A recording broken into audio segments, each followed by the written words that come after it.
उसके पिता जला नहीं पाए। बढ़ते आगे, अयोध्या में 28 साल पहले हुए विवादित ढांचा विध्वंस मामले में आज स्पेशल सीबीआई कोर्ट ने अपना फैसला सुना दिया, जिसमें विवादित ढांचा ढाने के सभी 32 आरोपियों को कोर्ट ने बाइज्जत बरी कर दिया।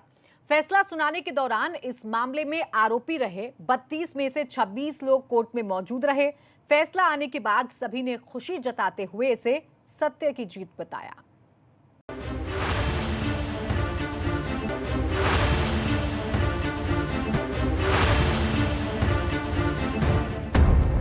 28 साल से चल रहे अयोध्या के बाबरी विध्वंस केस में स्पेशल सीबीआई कोर्ट ने आज सभी आरोपियों को बाइज्जत बरी कर दिया।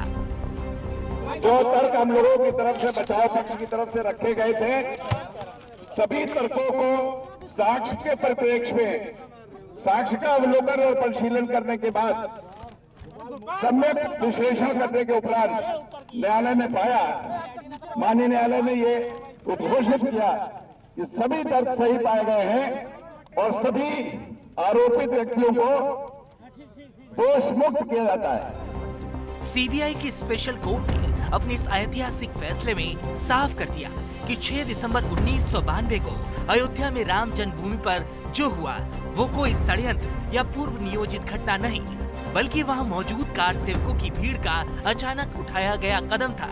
इस मामले में सीबीआई के कई साक्ष्य काम नहीं आए। कोर्ट ने साफ किया कि तस्वीरों से कोई आरोपी नहीं हो जाता। जो साक्ष्य हैं, वो सभी आरोपियों को बरी करने के लिए पर्याप्त हैं। और अगर कोई षड्यंत्र होता तो ढांचे से रामलला की मूर्तियां पहले से हटा दी जाती।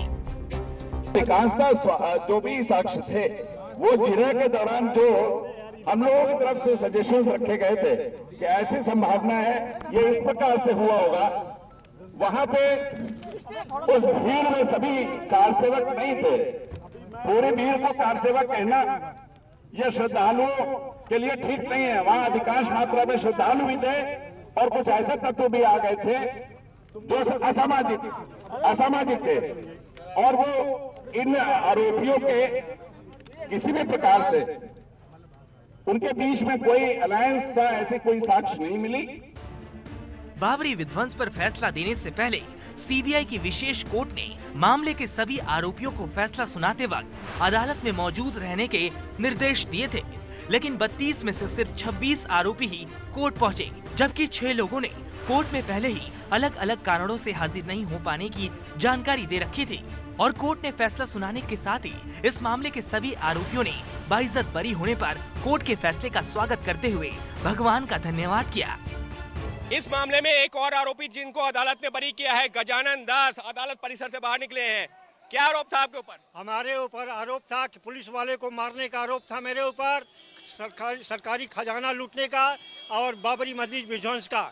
मैंने अदालत के सामने सकारा स्वीकार किया कि मैं तोड़ा हूँ। आज भी मैं कह रहा हूँ कि काशी और मथुरा का भी रणनीति बना करके हम वहाँ की तैयारियाँ करने जा रहे हैं। हमने मस्जिद को नहीं तोड़वाया, हमने वहाँ मस्जिद नाम की कोई चीज़ देखा ही नहीं। हमने वहाँ केवल मंदिर देखा है और मंदिर में रामलला विराजमान थे, इसलिए मंदिर के खंडहर को तोड़वाने का हमको गर्व है। यदि मंदिर के खंडहर के तोड़वाने के आरोप में हमको फांसी होती है या आजीवन कारावास होता है तो मैं सहर्ष इसके लिए तैयार हूँ। 28 साल पुराने इस मामले में कुल 49 लोगों को आरोपी बनाया गया था, जिसमें विश्व हिंदू परिषद के अलावा भाजपा के कई बड़े नेताओं के नाम शामिल थे, जिनमें से 17 आरोपियों का पहले ही निधन हो चुका था। लेकिन बचे 32 आरोपियों के लिए कोर्ट का फैसला उनके भविष्य के लिए बड़ी राहत लेकर आया। Bureau report, ABP Ganga. तो एक तरफ 28 साल बाद फैसला आया तो वहीं दूसरी तरफ मथुरा में श्री कृष्ण जन्मभूमि से विवादित ईदगाह को हटाने के लिए दायर की गई याचिका को सिविल कोर्ट ने खारिज कर दिया है। कोर्ट ने इस याचिका पर सुनवाई करते हुए कहा है कि मथुरा में श्री कृष्ण जन्मभूमि का निपटारा 1968 में ही हो चुका है, इसलिए अब इस मामले में याचिका दायर करने का कोई औचित्य नहीं है। ऐसे में इस याचिका पर विचार करने का सवाल ही नहीं पैदा होता।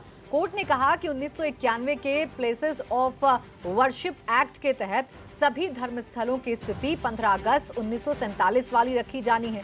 इस कानून में सिर्फ अयोध्या मामले को अपवाद रखा गया था। आपको बता दें कि श्री कृष्ण जन्मभूमि से ईदगाह को हटाने के मामले में वादी पक्ष के विष्णु जैन, हरिशंकर जैन और रंजन अग्निहोत्री ने कोर्ट में अपना पक्ष रखते हुए 1968 में हुए समझौते को गलत बताया था। इस मामले में ईदगाह ट्रस्ट ने भी कोर्ट में अपने तर्क दिए। दोनों पक्षों की बहस सुनने के बाद कोर्ट ने मामले की शाम तक के लिए टाल दिया। शाम को कोर्ट ने फैसला सुनाते हुए याचिका को खारिज कर दिया।